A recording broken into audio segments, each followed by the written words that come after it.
So when I was younger, I wanted to be a songwriter, I wanted to sing, I wanted to produce music, and my dad used to say to me, don't do that, instead join the army.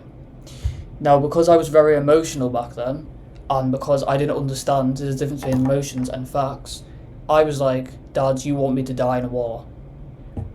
Now, did he want me to die in a war? Obviously not, that's ridiculous. The reason why he said to join the army is because it's good for money. And if it's good for money, I'm well set off for life. I have money, I have the freedom to make better decisions in life, and I don't go down a dark path. It was never about sending me to war. But I genuinely believe, and I'm not like over exaggerating when I say this, I genuinely believed he wanted me to die. So this created a toxic basically relationship with my dad, where I was like the problem in this, where I was saying to him, why do you hate me so much? And he was like, I don't hate you, I just want you to have a career. But I was like so defensive about that because I didn't understand my emotions, how I feel, does not equal the facts of what's actually going on. For a long time, I would just hold this off. I wouldn't tell them, I would just pretend I wanted to go. And I would go behind their backs. I would go to people like my ex-girlfriend, for example, and say like, I'm really depressed basically and I don't want to do this.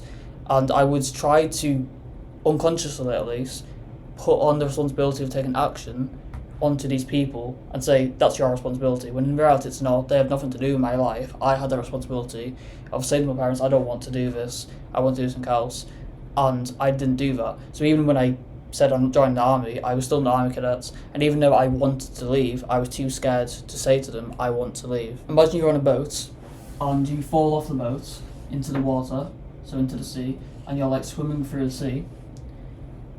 Yes, obviously there might be lifeguards and they should probably jump in and help you, but if that boat's gone very far in the distance, you're fully alone, it's your responsibility to swim. Even if these lifeguards should have come and rescued you, but no, they're not going to do that, so therefore, the only person you have to save you is yourself. Currently, you are the worst version of yourself.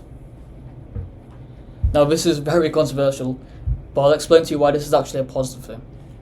So, for a long time, I was in bottom sets at maths, at English, at everything I was doing at school. And I used to say, this is the best I can do, I'm trying my best. But let's be honest, I wasn't. I didn't really study very much. I would just sit there, go through school, come back and play Minecraft, and that's about all I used to do.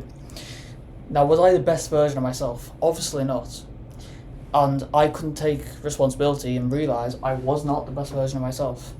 Now, you might see this as a sad thing, and it's like, I'm not very good, and you might try to say, I want to feel like I am the best version of myself so I feel happy, but actually see this as a good thing.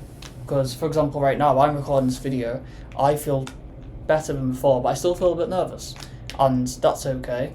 I understand I'm not the best version of myself right now, I still have a long way to go, and because I understand that, I know things will get better.